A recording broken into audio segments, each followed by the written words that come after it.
Today, I'm going to show you how you shouldn't speak to someone on a game of Dead by Daylight, starring an ace who didn't like the way his game went after going on a long losing streak and getting frustrated with me.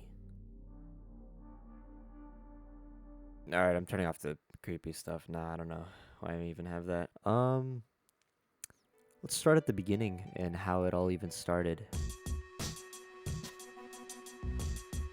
The game started with me loading into the Grand Pantry right next to everyone, and Ace immediately gets chased in the beginning, and he's our little squealer.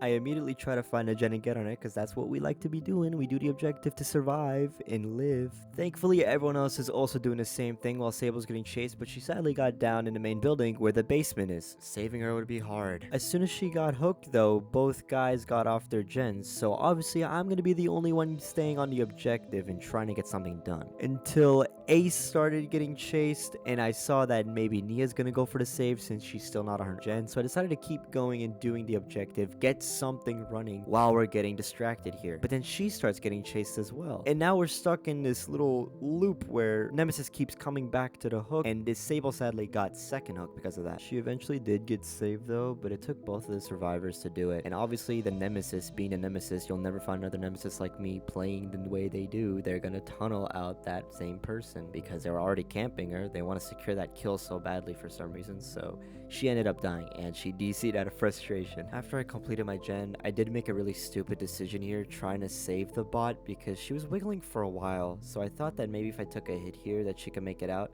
because I want the bots to still live. Like, it's still one teammate that could go do a gen or heal someone or save someone, so I tried to keep them alive still. Nemesis didn't end up chasing me, and I just got on another gen, and thankfully the Ace did too. Ace and I were being little gen neighbors over here, so I also knew to run over to him after I got my gen done and he got his. And we decided to heal up until the Nemesis started to get a little too close, and we scattered away from each other. In this very moment, here's a warning. My chase isn't very good here because I was getting back into DBD at this time, and so I was practicing a little bit. This was like my first match in 2 years. I didn't vault here, and I made this really weird pathing mistake, but he ended up not hitting me there and getting auto aim to the log, and so I used my Lithe to get to Shaq and I dodged his tentacle. It was here where I made this really risky move when I camped this pallet, but thank god my ping is god tier to the point where I actually got that stun. Shortly after this, he did leave me, so I got back on a gen immediately, and he also ended up going after Ace in this moment as well, hooking him for the first time now.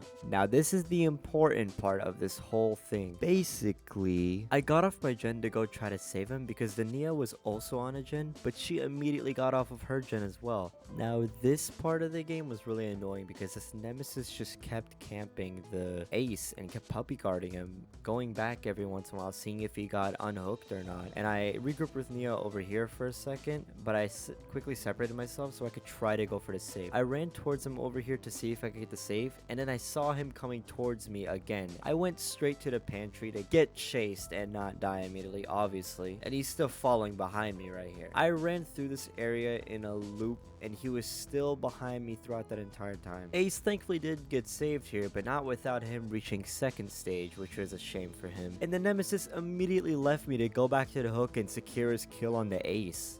Now this part of the game could have been the part where we could have won because Ace was getting chased, but then he lost the killer and he found himself right next to me doing a vaccine. I wanted him to do the gen with me instead of giving our location away because we could have double teamed the gen and gotten it done in time really fast. But then a Nemesis came up here because he obviously knew where we were, and after the game ended, he couldn't just keep his squealer mouth shut and carry on with his games, trying to win and have fun or whatever, and he decided to message me talking about how the killer was going for Nia and I needed to come save him and I got nothing done. If you do remember though, the Nia was not getting chased and he was coming after me. Anyways though, I'm letting past R9 take over here. I'm done. Whatever the psychologist told you is wrong, you need to jump. That is so insane. Psychologist. Did you see? That's such a crazy, like, whatever the psychologist told you is wrong, you need to jump, he said. Over a freaking DBD game. End it, he said. He's telling me to end my life because I didn't save him off the hook. Violence or gore? I'll add a comment. He's telling me to end my life over. So shortly after I got the messages, I did end up reporting them, only because of the fact that Xbox is really good at banning people for messages, so I thought it'd be funny to get him to suffer the consequences of his actions. After that, I did load into another game, and he sent me one more message. It was just him telling me to end my life ASAP. I did message him talking about the situation, and I just said GG, and kind of didn't entertain this conversation anymore.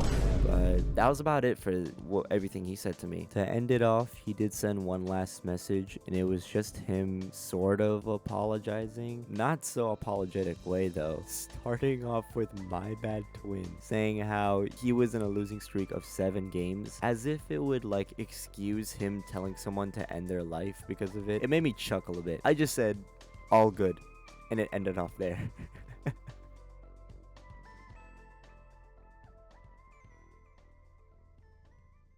Thanks for sticking it out to the end. I know this video was pretty short, but I want to try to make one more video before the end of this year.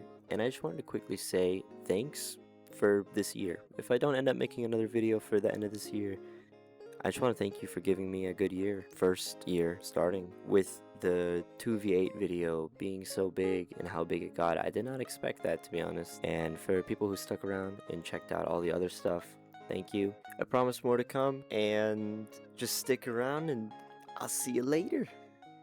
Bye-bye.